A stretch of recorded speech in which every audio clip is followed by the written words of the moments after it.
அக்கா இங்க ரொம்ப நேரமா இருக்கேன், நம்மளே பாத்துட்டு இருக்கேன், அங்க பாரு. ஆமாண்டி, நம்மளதான் பாக்குறோம்.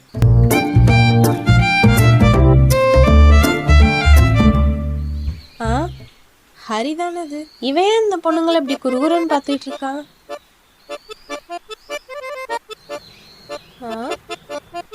டேய் ஹரி, டேய். அம்மா யாரு? ஏய் கிறிஸ்டா, வா வந்து உட்காரு. எப்போ வந்தியா? வந்தது கூட தெரியாம அப்படி என்ன யோசனை? ரொம்ப கன்ஃபியூஸா இருக்கு மச்சான். காலேஜ் முடிச்சிட்டா வேற வேலை பொறுப்புன்னு வச்சு செஞ்சிருவாங்க. எனக்கு வேற ஆக்டிங் தான் இன்ட்ரெஸ்ட். ஆனா அதான் வர மாட்டேங்குது. இப்ப என்ன பண்றதுன்னே தெரியல. சரி சரி, இதுக்கெல்லாம் ஏன்டா கோவப்படுற? உனக்கு அந்த மரத்தை பாரு. எங்க தாத்தா சொல்லுவாரு, யார் வந்தாலும் யார் போனாலும் அந்த மரம் பாட்டுக்கு வளர்ந்துட்டே இருக்குமா. அது மாதிரிதான் நீங்களும் உன் லைஃப்ல யார் வந்தாலும் யார் போனாலும் நீ பாட்டுக்கு வளர்ந்துட்டே இருக்கணும். ஃபைனலா ஒரு தத்துவம் சொல்லவா? அந்த மரத்துக்கு கீழே கொஞ்ச நாள் இல்லாத வேர் வச்சிருக்கு. நான் எப்பவுமே ஏதாவது சீரியஸா பேசும்போது இந்த மாதிரி ஏதாவது கன்றாவியா பேசுவேன். தமிழே தத்துவம்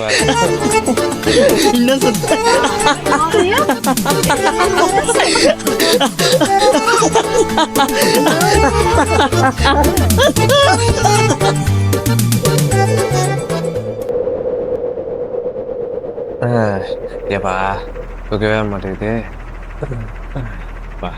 முடி வேற கொட்டுது. அப்பா பேசாம ஆக்டிங் விட்டு டான்ஸ் ஆயிடுவாங்க. இதுவும் டேய் தூங்கலா சனியனே, என்னைக்கும் இதே வேலையா போச்சு. அவனுக்கு நைட் ஆனா கத்துறேன், ஏதோ அது பொண்ணு லவ் பண்ண மாதிரி அது விட்டு போன மாதிரி யோசிக்கிறேன். தூங்கலா. சரி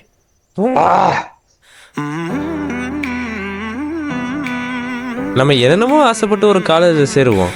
ஆனா அது எது நிரூபிக்கணும்னாலும் காலேஜ் முடிகிற வரைக்கும் தான். வாங்கின எஜுகேஷன் லோனை கட்டுறதுக்கு வேற வேலைக்கு தள்ளிடுவாங்க. அப்புறம் என்ன, நம்ம கண்ட கனவெல்லாம் என்னடா கூப்பிட்டே இருக்க, நீ பாட்டுன்னு போயிட்டே இருக்க, பார்க்க மாட்டியா?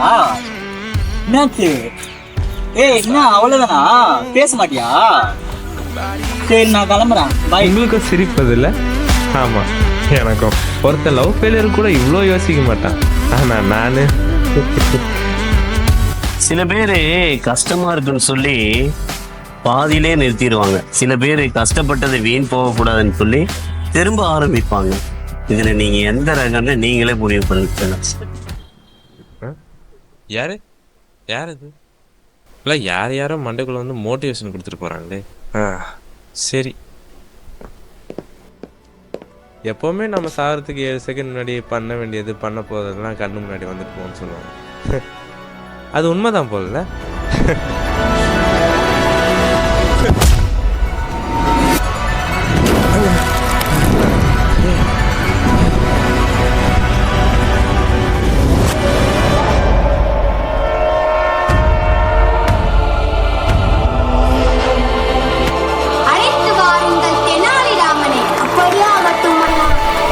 அப்பா, நான் ஒரு ஆக்டர் ஆக போறேன்ப்பா.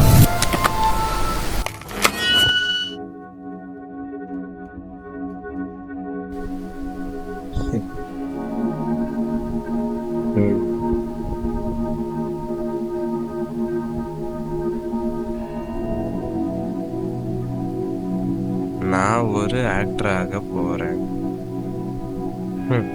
வருஷம் எப்படி எழுதிருந்தேன்? இந்த மார்க் வாங்கினதுக்கு சார் மேடம் ஒன்றும் சொல்லியிருக்க மாட்டீங்களே. ஏய், எந்த எக்ஸாம்லயாவது எல்லா சப்ஜெக்ட்லையும் பாஸ் ஆகிருப்பியா? ஒவ்வொரு வாட்டியும் ஒரு ரிப்போர்ட் கார்டில் கையெழுத்து போடும்போது கை கூசுதுரா. ஏய், இன்னைக்கு ஆஃபீஸில் அவன் பிள்ளைய பற்றி ரொம்ப பெருமையாக பேசிட்டு இருக்கான். ஆனால் நான்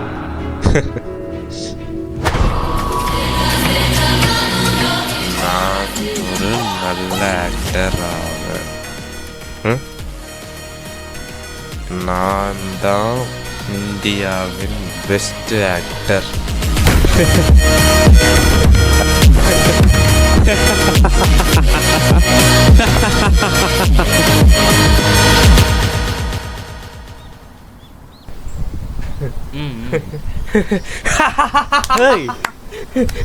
என்னடா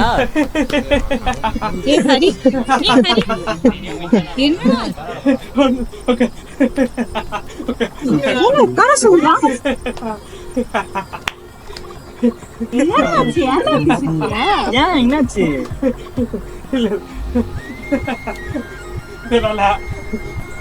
நான் தொடர்ந்து போயிட்டு நினைச்சேன் மறந்து போயிட்டேன்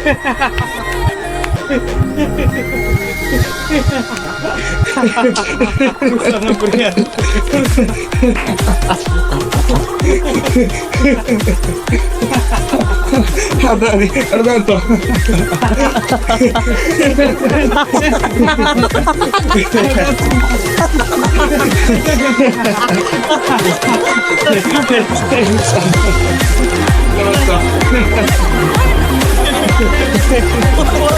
உங்க லைஃப்ல நிச்சயமா சாதிச்சிருவான். என் பையன் மேல எனக்கு நம்பிக்கை இருக்கு. ஏன்னா இவன் கூட நான் இருக்கேன்.